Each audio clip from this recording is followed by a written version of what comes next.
to Paeng. Actually, 1-2-2 setup nila, bumababa sa 1-3-1 eh. Are pulls up. Underneath the basket.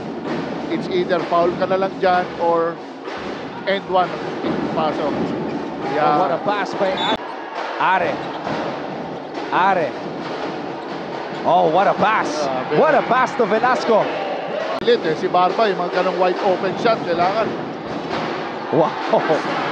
San Sebastian is scary. Wow. I just mentioned earlier about how Barb Gaban to Are. Are attacks. They need to stop. Daileg. Oh! Are with a steal! Felebrico fouled! Almost a steal. Actually, he completes the steal. Paeng Are! Bumitin sa Ere! Paeng Are! Wow! And one. May deflection dito mula kay Are. Kondisyon na habol. Buhat bantay. Hang time, ang tagal sa ere. Hinintay mo na bumaba. And may kasama pang foul. And they're trying to bring back the glory days. Montesino block though. Oh! Wow. Are! Showtime!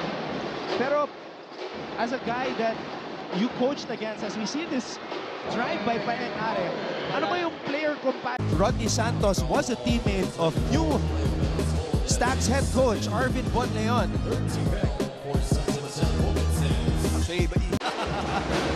Doon diretso. Sayang. May content na sana. Are! Wow! Over the outstretched arms of Kevin. This is what Coach Ralph Rivera was explaining. Paeng Are, reading the defense.